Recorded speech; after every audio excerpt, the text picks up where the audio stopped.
Afternoon, YouTube pipe community. This is Adam's RS Pipe, enjoying a relaxing smoke in the afternoon. Home today because I got a little one sick and had to stay home and take care of her, but getting a little bit of a break now. So figured I'll start off with, I'm having a very nice cherry and chocolate aromatic, Cult Blood Red Moon. Really enjoyable, light aromatic, mostly cherry, a little bit of chocolate. Very enjoyable.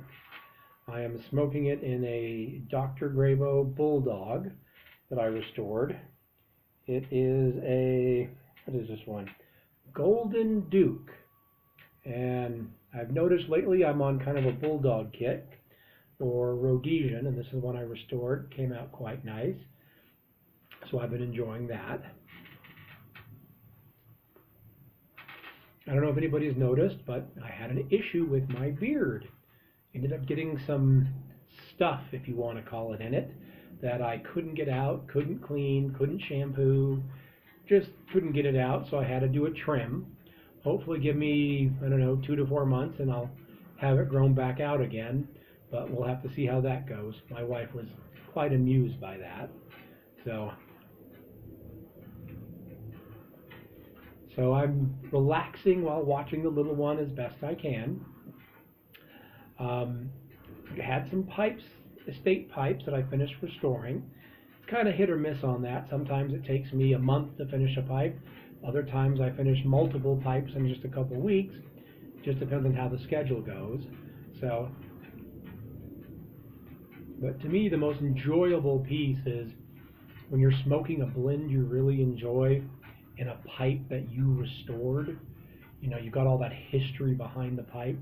You know, heck, sometimes you're smoking a pipe that's 20, 60, 80, 100 years old, and the fact that you restored it and it's a blend you enjoy just makes the experience so much better. You know,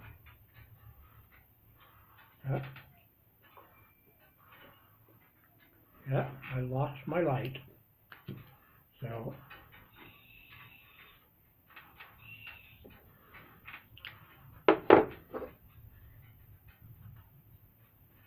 this is my homemade camper, 30-06 shell, glued into a Côte de Bordeaux wine cork. You know, lightweight, works fine, and I was bored and too tired to do anything else one evening, so I did this. So, but thought I'd kind of discuss my basic restoration process and then show you some of the pipes that I finished up. Usually what I do when I get an estate pipe, either a lot of them or just a single one in, is first thing I'm going to do is really inspect it. Look at the stem, look at the shank, check the mortise, are there cracks? What's the overall condition of the pipe? What are my thoughts on how it's going to look when it gets restored? Once I've got to the point where it's like, okay, this is a good doable pipe. Sometimes you'll find something where there's a crack in the shank that you didn't see in the pictures when you bought it, and you got to rethink what you're going to do with it. So first step for me is going to be to ream the bowl. Now I've got a reamer set with 4 different head sizes that you start with the smallest, work your way out, and ream the carbon out of the bowl. Now there's kind of a philosophical question in that there are some people that believe you should leave a bit of carbon cake, the thickness of a dime, in that bowl so that you can just immediately start smoking it. The other side of the argument is taking it all the way back down to the briar. Now, you know, with me, I keep some pipes, other pipes I sell on eBay, some I give away, some I put on consignment with brick and mortar stores. And if a pipe has cracks in the bowl or the briar charred or carbonized under the cake, I don't want to pass that on to somebody unless I'm going to tell them about it or sell it.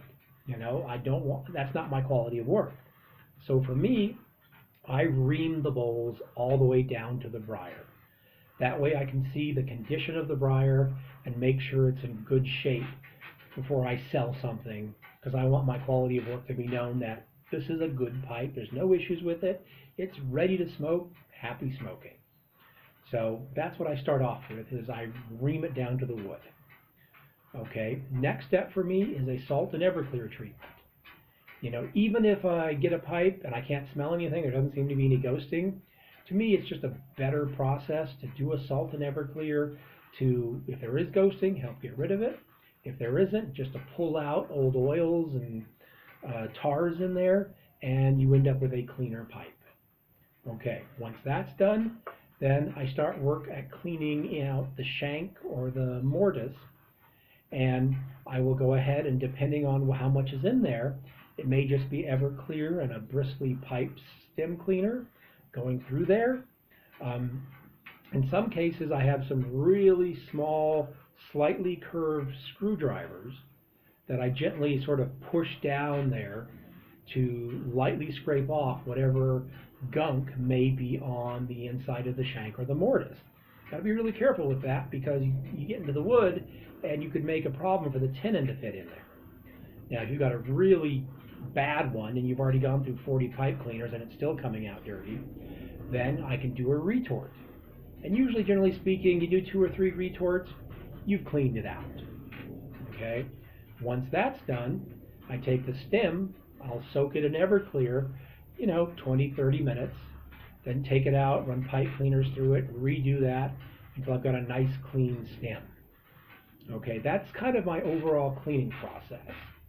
Now the next step is, what is the condition of the stubble, the bowl itself? Is there a lot of tar and carbon buildup on the rim? If there is, I can use Murphy's oil to clean that down, or sand it down.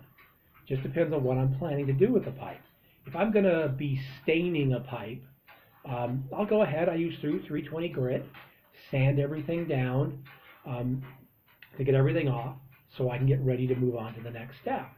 Now, if the pipe is overall in pretty darn good condition, the wood is good, the stain stands out, it's got good grain, and it's just got that gunk on the top, then I just may do a Murphy's oil to clean all that off, then wipe it down with a soft cloth, carnauba wax, and get that thing back up. But it really just depends. In a lot of cases, I'm going to do a light sanding, probably with 320 grit.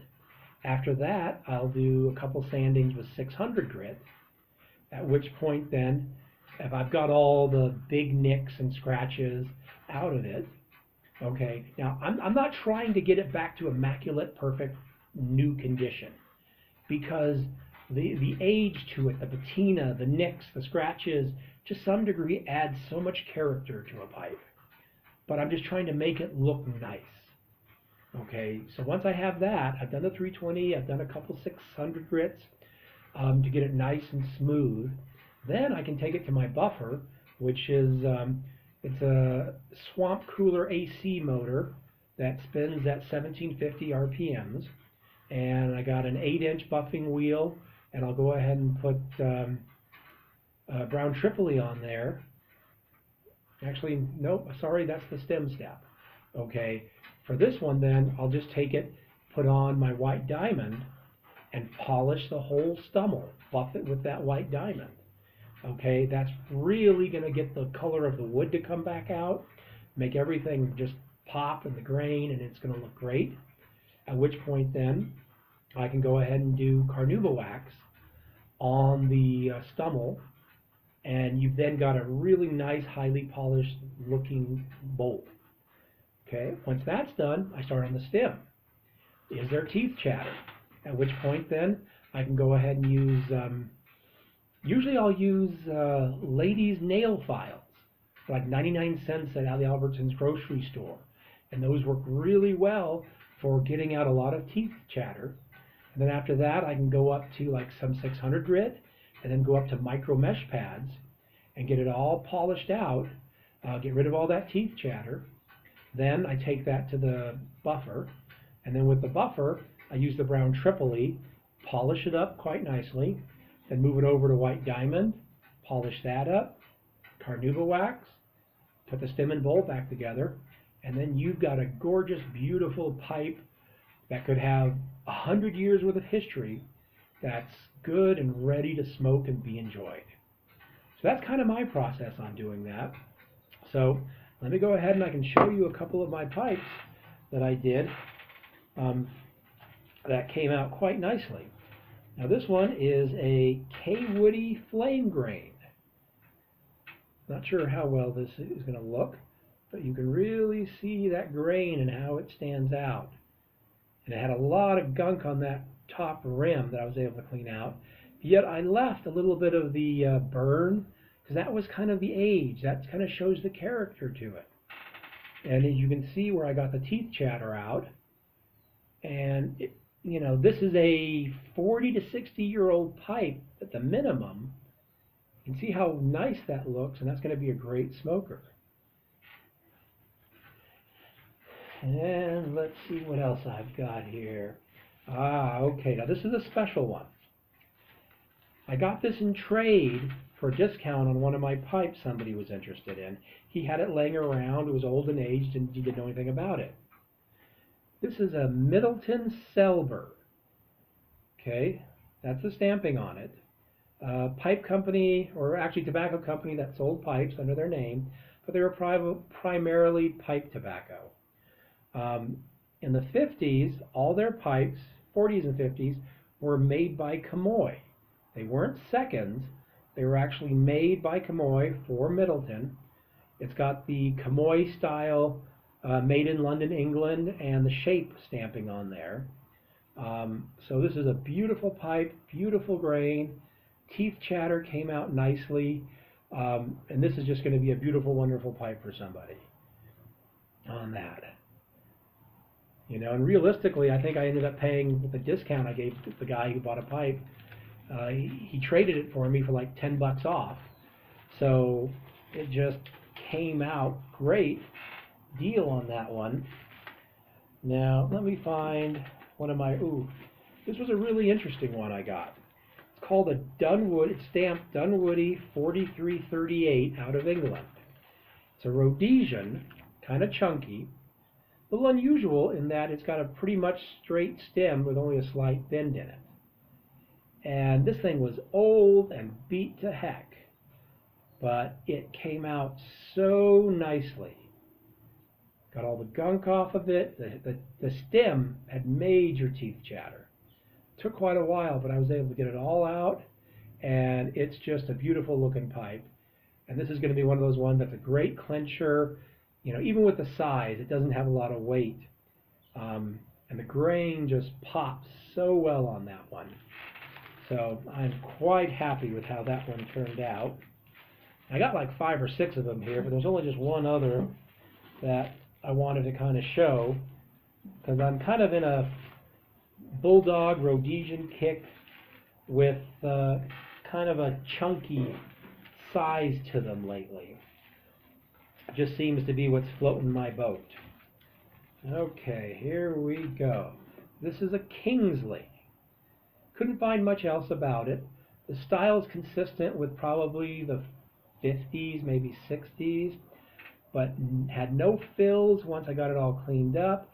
The grain just pops. The stem came out really nicely. So really happy with how this batch of estate pipes came out. And just to me, that is the thing. To enjoy your blend with a pipe that you restored, you know, and just thinking about the history behind the pipes and the people who may have enjoyed it before you, and the fact that it was your hands that brought this piece of art back to being able to be used and enjoyed and loved. That's just as good as it gets on there. So I think that's most of my video here. I'm going to finish my bowl, my Cult Blood Red Moon, enjoy that, read a book, not really a book. My kids have gotten me onto some Japanese light manga novels. Won't even try and explain it to you. It's one of those things where either you know about them and you enjoy them, or you have no clue and wouldn't understand them if you tried. But it's a baseball-themed Japanese manga light novel called Cross Game that, surprisingly enough, I found enjoyable. Well, there goes my phone again. So you all take care and have a nice day.